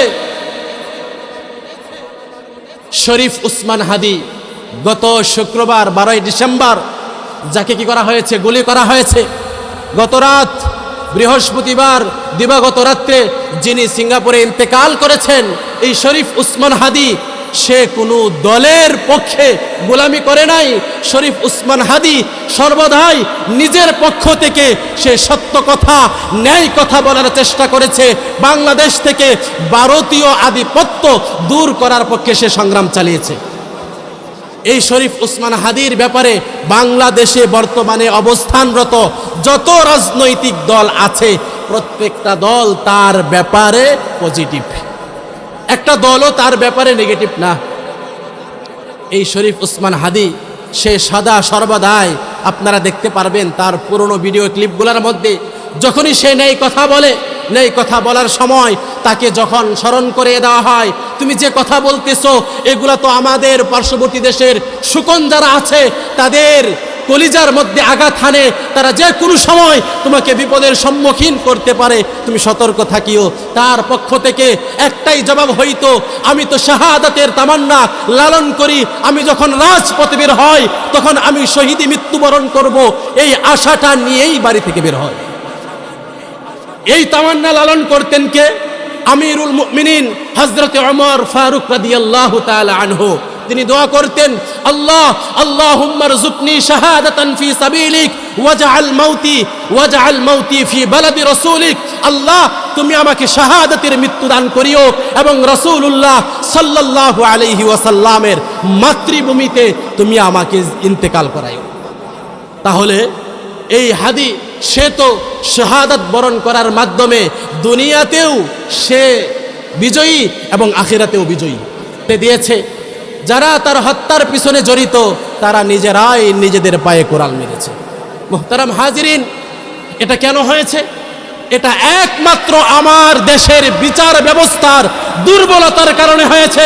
আমার দেশের বিচার ব্যবস্থা সঠিক না থাকার কারণে হয়েছে। আমার দেশের বিচার ব্যবস্থার মধ্যে আদালত, ইনসাফ না থাকার কারণে হয়েছে, ঠিক কিনা? আমরা দেখতে পেরেছি বিভিন্ন সংবাদ মাধ্যমে, আমরা খবর পেয়েছি, জেনেছি, পড়েছি, দেখেছি গত ফ্যাসিস্টের আমলে বাংলাদেশে যে সকল ফেসিস্ট নেতাদেরকে গ্রেপ্তার করা হয়েছিল তাদের সংখ্যা ৪৭,০০০ সামথিং। তবে ১ বছর পার হতে না হতেই আমাদের বিচার ব্যবস্থা এত দুর্বল, যাদের হাতে লক্ষ মায়ের বুক খালি হয়েছে, যাদের হাত আমাদের যুবকদের রক্তে রঞ্জিত, তাদেরকে মাত্র ১০ মাস পার হতে না হতেই তাদেরকে কি করা হয়েছে? জামিনে মুক্তি দেওয়া হয়েছে। ফলাফল কি? আমাদের হাদি আমরা হারিয়ে ফেলছি। ফলাফল হলো হাদিকে আমরা হারিয়ে ফেলছি। এই ১০ মাসের ব্যবধানে ৪৭,০০০ গ্রেপ্তারকৃত আসামি থেকে ৩২,০০০ জামিনে মুক্তি পাইছে, যা মোট সংখ্যায় ১০০ ভাগের ৭০ ভাগ। তাহলে তো আমাদের বিচার ব্যবস্থা এই নড়বড়ে হওয়ার কারণে, বিচার ব্যবস্থা দুর্বল হওয়ার কারণে আমরা আমাদের একটা হাদিকে হারিয়েছি। এই জন্য জুলুম, সবচেয়ে বেশি মানুষ জুলুমের শিকার হয় এই বিচার ব্যবস্থার মাধ্যমে। কিসের মাধ্যমে? এই বিচার ব্যবস্থার মাধ্যমে। এই বিচার ব্যবস্থার মাধ্যমে যেহেতু মানুষ জুলুমের শিকার হয়, এই জন্য আমরা যারা ছোট বড় বিচারক আছি, সমাজকে পরিচালনা করি, আমাদেরকে একটু সতর্ক হইতে হবে। সতর্ক আমি করছি না, সতর্ক করছেন সাইয়্যিদুল মুরসালিন খাতামুন নবিয়্যিন, দু জাহানের বাদশা নবী মুহাম্মদুর রাসূলুল্লাহ সাল্লাল্লাহু আলাইহি ওয়াসাল্লাম। তিনি কি বলেন? রাসূলুল্লাহ সাল্লাল্লাহু আলাইহি ওয়াসাল্লাম ঘোষণা দেন, মা মিন হাকিমিন ইয়াহকুমু বাইনান নাসি ইল্লা জাআ ইয়াওমাল কিয়ামা ওয়া মালাকুন আখিযুন বিকফাহু সুম্মা ইয়ারফাউ রাসাহু ইলাস সামা। আল্লাহর হাবিব সাল্লাল্লাহু আলাইহি ওয়াসাল্লাম বলেন, এমন কোন বিচারক নাই যাকে কিয়ামতের দিন আল্লাহ তাআলার সামনে ফেরেশতারা তার ঘাড়ের মধ্যে ধরে আল্লাহ তাআলার সামনে উপস্থিত করবেন না। আল্লাহ তাআলার আদেশে ফেরেশতারা যখন ছোট বড় সকল বিচারককে তার ঘাড়ের মধ্যে ধরে আল্লাহ তাআলার সামনে উপস্থিত হবেন। উপস্থিত হওয়ার পর আল্লাহ তাআলার পক্ষ থেকে নির্দেশ পাওয়ার অপেক্ষায় থাকবে। ১ নম্বর নির্দেশ, আল্লাহ তাআলা বলবেন ক্বালা আলকিহি। আল্লাহ তাআলা ওই জালেম শাসকদের ব্যাপারে ফেরেশতাদেরকে নির্দেশ দিবেন, ও আমার ফেরেশতারা, এই জালেম শাসকের ঘাড় ধরে তোমরা জাহান্নামের আগুনের উপর তাকে তোমরা ঝুলিয়ে রাখো। যখন জাহান্নামের আগুনের উপর তাকে ঝুলিয়ে রাখা হবে, জাহান্নামের আগুনের উপর ঝুলিয়ে রাখার পর ফেরেশতারা আকাশের দিকে তাকিয়ে থাকবে। আল্লাহ তাআলা কি নির্দেশ দেয়? আল্লাহ তাআলা বলবেন আলকিহি, তোমরা তাকে জাহান্নামে নিক্ষেপ করো। সাথে সাথে ফেরেশতারা ফালকাহু ফি মাহওয়াতিন 40 খরিফা, আল্লাহ তাআলার নির্দেশে ফেরেশতারা ওই জালেম শাসককে এমন জাহান্নামে নিক্ষেপ করবে, এমন জাহান্নামে ছেড়ে দিবে, যেই জাহান্নামের তলদেশ পর্যন্ত পড়তে পড়তে 40 বছর লেগে যাবে। ছোট বড় যত বিচারক হন না কেন, যদি বিচারের মধ্যে অন্যায় করেন, শাস্তি কি? আল্লাহ তাআলার নির্দেশে ফেরেশতারা এমন জাহান্নামে নিক্ষেপ করবেন, এমন জাহান্নামে ছেড়ে দিবেন, যে জাহান্নামের তলদেশে পৌঁছাইতে সময় লাগবে কত বছর? 40 বছর। সুতরাং এই জাহান্নামের গহীনতা, গভীরতা কত বেশি, একটু চিন্তা করুন, একটু খেয়াল করুন। এরপরে 2 নম্বর কথা, আল্লাহর হাবিব সাল্লাল্লাহু আলাইহি ওয়াসাল্লাম বলেন, ওয়া ইন্নাহু ইউতা বিল কাযিল আদলি ইয়াউমাল কিয়ামা ফাইলাকা মিন শিদ্দাতিল হিসাব মা ইয়াতামান্না আন ইয়াকুনা কাযা বাইনা ইসনাইনি ফি তামরাতিন কত্তু। প্রথম হাদিস তো শুনাইলাম জালেম শাসকের ব্যাপারে। 2 নম্বর কথা, আল্লাহর হাবিব সাল্লাল্লাহু আলাইহি ওয়াসাল্লাম বলেন, যত ন্যায়পরায়ণ শাসক আছে, কাল কিয়ামতের ময়দানে ওই ন্যায়পরায়ণ শাসকদের সামনে এমন এক মুহূর্ত উপস্থিত হবে, যে মুহূর্ত উপস্থিত হওয়ার ফলে তারা আফসোস করে বলবে, মা ইয়াতামান্না আইয়াকুনা কাযা বাইনা ইসনাইনি ফি তামরাতিন কত্তু। যদি দুনিয়ায় জানতাম কিয়ামতের ময়দানে ন্যায় বিচার করার পরেও এমন মুহূর্তের সম্মুখীন হইতে হবে, তাহলে দুনিয়াতে দুইজন ব্যক্তির মধ্যে লাগা একটা খেজুরের বিবাদ আমরা মীমাংসা করতাম না। যদি দুনিয়াতে থাকা অবস্থায় ওই ভয়াবহতা উপলব্ধি করতে পারতাম, তাহলে আল্লাহর কসম এই দুনিয়াতে মানুষের মধ্যে একটা খেজুর সামান্য বিষয়, একটা খুরমা, এই খুরমা নিয়ে মানুষের মধ্যে যে বিবাদ সৃষ্টি হয়, যে বিবাদ লাগে, সেই বিবাদটাও মীমাংসা করতাম না। তাহলে বুঝেন, বিচারক যারা আছেন বুঝেন, একজন ন্যায়পরায়ণ বিচারকের যদি এই অবস্থা হয়, আর যে ন্যায়পরায়ণ না, যে জুলুমের শাসন সমাজে কায়েম করতে চায়, টাকার বিনিময়ে একজন গরিব মানুষের উপর জুলুম চাপায়া দেয়, তার পরিণতি কি হবে? তার পরিণতি কত ভয়াবহ হবে। 3 নাম্বার হাদিস, রাসূলুল্লাহ সাল্লাল্লাহু আলাইহি ওয়াসাল্লাম বলেন, মা মিন ওয়ালি আশারাতিন ইয়াউমাল কিয়ামাতি মাগলুলাতুন ইয়াদাহু ইলা উনুকিহি ফাআতলাকাহু আদলুহু আও আওবাকাহু জাওরুহু। কিয়ামতের দিন প্রত্যেকটা ছোট ছোট দলের প্রতিনিধি যারা আছে, প্রত্যেকটা ক্ষুদ্র দলের প্রতিনিধি যারা আছে, প্রত্যেকটা ক্ষুদ্র দলের শাসক যারা আছে, তাদেরকে আল্লাহ তাআলার সামনে একটু ভালো করে খেয়াল করবেন, আমার দিকে তাকান। মাগলুলাতুন ইয়াদাহু ইলা উনুকিহি, আল্লাহ তাআলার সামনে হাতগুলা গারের উপর এইভাবে দিয়া তাদেরকে ভেরি পরায়া তারপরে আল্লাহ তাআলার সামনে উপস্থিত করা হবে। আল্লাহর হাবিব সাল্লাল্লাহু আলাইহি ওয়াসাল্লাম বলেন, ফাআতলাকাহু আদলুহু, অতঃপর দুনিয়াতে করা তার ন্যায়পরায়ণতা, তার বিচক্ষণতা, তার ইনসাফ হয়তোবা তাকে জাহান্নাম থেকে রক্ষা করবে, অথবা তার জুলুম, তার অন্যায়, তার অবিচার তাকে জাহান্নামে নিক্ষেপ করবে। জুরে বলেন নাউযুবিল্লাহ। এই জন্য বিচার ব্যবস্থা আমাদের সঠিক হইতে হবে। মানুষ বিচারের সুযোগ পাইলে সেখানে সবচেয়ে বেশি জুলুমটা করে। এই বিচারের মাধ্যমে কি হয়? সবচেয়ে বেশি জুলুমটা হয়। আমি তো আপনাদের এলাকারই মানুষ, আপনাদের অঞ্চলের মানুষ, এই দেশের মানুষ, সমাজে বসবাস করি, আমিও আপনাদের মতো সামাজিক জীব, সেই জন্য এই বিষয়টা ভালো করে জানি। আমাদের সমাজে 500 টাকার বিনিময়ে সত্যকে মিথ্যা করা হয়, মিথ্যাকে সত্য করা হয়, ঠিক কিনা? এজন্য যারা বিচারক আছে তাদেরকে সতর্ক হইতে হবে। সবচেয়ে বেশি মানুষ জুলুমের শিকার হয় এই বিচারকদের মাধ্যমে। এই বিচারকদের মাধ্যমে সবচেয়ে বেশি জুলুমের শিকার হয়।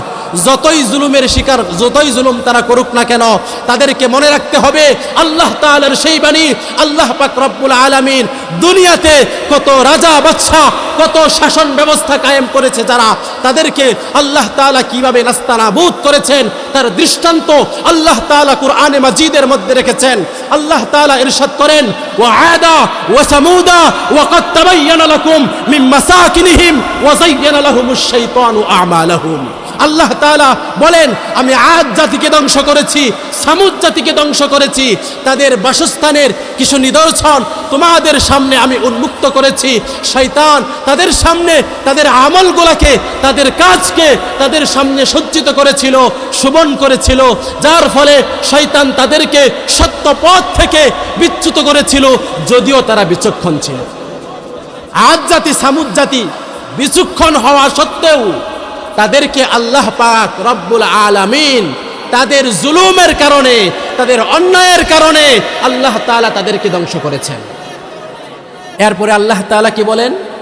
আল্লাহ তাআলা বলেন, ওয়া কারুনা ওয়া ফিরআউনা ওয়া হামান, আমি কারুনকেও ধ্বংস করেছি, ফিরআউনকেও ধ্বংস করেছি, ওয়া হামানা, হামানকেও ধ্বংস করেছি। ওয়ালাকাদ জাআহুম মূসা বিল বাইয়িনাতি ফাস্তাকবারু ফিল আরদ। মূসা আলাইহিস সালাতু ওয়াস সালাম যখন তাদের কাছে দলিল নিয়ে, দলিল সহ তাদের সামনে উপস্থিত হয়, মুসা আলাইহিস সালাতু ওয়াস সালাম যখন হারুন কারুন ফেরাউনের কাছে দলিল সহ উপস্থিত হয়, তাদেরকে আল্লাহ তাআলার একত্ববাদের দাওয়াত দেয়, তখন তারা ফাস্তাকবারু ফিল আরদি, জমিনে তারা অহংকার করেছিল। ফাস্তাকবারু ফিল আরদি ওয়া মা কানু সাবিকিন, তারা জমিনে অহংকার করেছিল, দম্ভ করেছিল। এই অহংকার দম্ভের মাধ্যমে তারা নিজেদের উপর আসা আযাব থেকে নিজেদেরকে হেফাজত করতে পারে নাই। যত বড় বড় শাসক ছিল যারা অন্যের উপর জুলুম করতো, আল্লাহ তাআলা তাদেরকে পাকড়াও করেছেন। কিভাবে পাকড়াও করেছেন আল্লাহ তাআলা সেটাও বলেছেন, ফাকুল্লান আখাযনা বিযামবিহি ফামিনহুম মান আরসালনা আলাইহি হাসিবা ومنهم من أخذته الصيحة ومنهم من خسفنا به الأرض ومنهم من أغرقنا به وما كان الله ليظلمهم ولكن كانوا أنفسهم يظلمون। আল্লাহ তাআলা বলেন, ফাকুল্লান আখাযনা বিযামবিহি, আমি প্রত্যেককেই তাদের অপরাধের কারণে পাকড়াও করেছি, তাদেরকে আমি বন্দী করেছি, তাদেরকে ধরেছি, তাদেরকে শাস্তি দিয়েছি। ফাকুল্লান আখাযনা বিযামবিহি ফামিনহুম মান আরসালনা আলাইহি হাসিবা, তাদের মধ্য থেকে কাউকে কাউকে আমি, আল্লাহ পাক রব্বুল আলামিন বলেন, তাদের মধ্য থেকে কাউকে আমি প্রবল বাতাস দ্বারা, ঘূর্ণিঝড় দ্বারা পাকড়াও করেছি। ঘূর্ণিঝড়ের মাধ্যমে তাদের কাউকে, তাদের অনেককেই আমি ধ্বংস করেছি।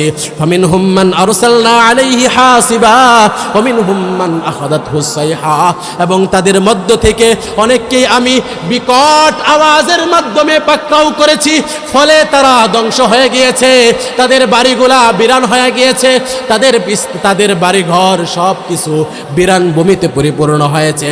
ফাকুল্লান আখাযনা বিযামবিহি ফামিনহুম মান আরসালনা আলাইহি হাসিবা ওয়া মিনহুম মান আখাযাতহুস সাইহা ওয়া মিনহুম মান খাসাফনা বিহিল আরদ ওয়া মা কানা আল্লাহু লিয়াযলিমাহুম ওয়ালাকিন কানু আনফুসাহুম ইয়াযলিমুন, এবং তাদের মধ্য থেকে অনেককেই আমি পাকড়াও করেছি ভূমিকম্পের মাধ্যমে, ভূমিধসের মাধ্যমে। আল্লাহ তাআলা বলেন, ওয়া মা যালামাহুমুল্লাহ ওয়ালাকিন কানু আনফুসাহুম ইয়াযলিমুন। আল্লাহ তাআলা তাদের কারো উপর জুলুম করতে চান না, তাদের কারো উপর জুলুম করেন না, বরং তারা নিজেরাই নিজেদের উপর জুলুম করে। আল্লাহ তাআলা অনেক শাসককে পাকড়াও করেছেন। কিভাবে পাকড়াও করেছেন সেটাও বলেছেন, সেটাও আল্লাহ তাআলা বলে দিয়েছেন। আদ জাতি, আল্লাহ তাআলা আদ জাতিকে ধ্বংস করেছেন কিসের মাধ্যমে? ঘূর্ণিঝড়ের মাধ্যমে ধ্বংস করে দিয়েছেন। সামুদ জাতিকে বিকট আওয়াজের মাধ্যমে আল্লাহ তাআলা ধ্বংস করে দিয়েছেন। এরপরে অনেক জাতি এমন রয়েছে, কওমে লূত, যাদেরকে আল্লাহ তাআলা ভূমিকম্পের মাধ্যমে ধ্বংস করেছেন। জিবরিল আমিন আলাইহিস সালাতু ওয়াস সালাম এসে তার পাকনাড়ারা পুরা কওমে লূতকে উঠায় নিয়ে গেছে, একটা আসার দিশে শেষ। এখনো এই কওমে লূতের নিদর্শন আল্লাহ পাক রব্বুল আলামিন পৃথিবীতে রেখেছেন। নরওয়েতে গেলে দেখা যায় এখনো ডেড সি অবস্থিত, মৃত সাগর। ওই মৃত সাগরটা হয়েছিল আল্লাহ পাক রব্বুল আলামিন কওমে লূতের উপর, কওমে লূতের জুলুমের উপর, অন্যায়ের উপর এতটাই আল্লাহ তাআলা ক্ষুব্ধ হয়েছিলেন যে আল্লাহ পাক রব্বুল আলামিন এই কওমে লূতকে জিবরিল আমিন আলাইহিস সালাতু ওয়াস সালামের মাধ্যমে কওমে লূতকে পৃথিবী থেকে উঠায়া আকাশ পর্যন্ত নিয়ে গিয়েছিল।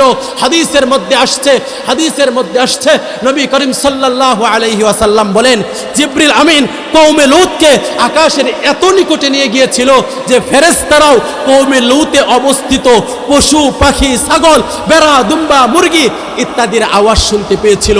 সেখান থেকে উল্টিয়ে আল্লাহ পাক রব্বুল আলামিনের নির্দেশে জিবরিল আমিন কওমে লূতকে পৃথিবীতে এমনভাবে নিক্ষেপ করে যে এদের চির নিদর্শন, এদের যা চিহ্ন ছিল সব কিছু মিটে গিয়েছে। সব মিটে এই আঘাতে, এই এক আসারে কওমে লূত ডেড সিতে পরিণত হয়ে গেছে, মৃত সাগরে কি হয়েছে? পরিণত হয়েছে। এর নিদর্শন এখনো আছে জর্ডান। এই জন্য যারা মনে করে আল্লাহ পাক রব্বুল আলামিন আমাকে ছাড় দিচ্ছেন, আমাকে ক্ষমতা দিয়েছেন, আমি সবচেয়ে পাওয়ারফুল, না না, আমার চেয়ে অনেক পাওয়ারফুল এসেছিল যারা জমিনে জুলুম করেছিল। জুলুম করার পরে তারা এই জমিনে টিকতে পারে নাই, আল্লাহ পাক রব্বুল আলামিন তাদেরকে কি করেছেন? লাঞ্ছনার মৃত্যু দিয়েছেন। আল্লাহ তাআলা তাদেরকে লাঞ্ছিত করেছেন, আল্লাহ তাআলা তাদেরকে আযাব দ্বারা পাকড়াও করেছেন। আমরা যদি আল্লাহ তাআলার এই আযাব থেকে, এই পাকড়াও থেকে বাঁচতে চাই, তাহলে সামাজিক, পারিবারিক, রাজনৈতিক এবং কি গোটা বিশ্বজগৎ থেকে, গোটা বিশ্বজগতের মাধ্যমে যত ধরনের জুলুম আমাদের দ্বারা করা সম্ভব সব থেকে বিরত থাকতে হবে। এই জুলুমের শাস্তি শুধু আল্লাহ তাআলা মৃত্যুর পরেই দিবেন, বিষয়টা এমন নয়। আল্লাহ তাআলা হাদিসে কুদসিতে ইরশাদ করেছেন, ইয়া ইবাদি ইন্নী হারামতু যুলমা আলা নাফসি ওয়া জাআলতুহু বাইনাকুম মুহাররামা ফালা তাযালামু। হে আমার বান্দারা, এই জুলুমটাকে আমি আল্লাহর জন্যই হারাম করেছি, যেহেতু আমি আল্লাহ কারো উপর এক যাররা পরিমাণ জুলুম করব না। সুতরাং তোমরা বান্দা, তোমাদের জন্য পরস্পরকে জুলুম করা, পরস্পরের সাথে অন্যায় ব্যবহার করা, সেটা তোমাদের জন্য হারাম। সুতরাং ফালা তাযালামু, আল্লাহ নির্দেশ দিয়েছেন তোমরা পরস্পর জুলুমে লিপ্ত হয় না, পরস্পর জুলুমে লিপ্ত হয় না। যদি পরস্পর জুলুমে লিপ্ত হও, আল্লাহ তাআলা দুনিয়াতে শাস্তি তো দিবেন, আখিরাতেও শাস্তি দিবেন। আখিরাতে তো শাস্তি দিবেন, দুনিয়াতেও আমাদেরকে কি করতে হবে? সেই লাঞ্ছনার শিকার হইতে হবে। কিভাবে? একটা ঘটনা, একটা হাদিসের মাধ্যমে আপনাদেরকে বুঝায়, জুলুমের মাধ্যমে আল্লাহ তাআলা যে দুনিয়াতেও শাস্তি দিবেন। হযরত সাআদ রাদিয়াল্লাহু তাআলা আনহু, উমর ফারুক রাদিয়াল্লাহু তাআলা আনহু এর শাসন আমলে তিনি কি ছিলেন? একজন গভর্নর ছিলেন, কুফাবাসীর গভর্নর ছিলেন। আলোচনা আর দীর্ঘ করব না, এটা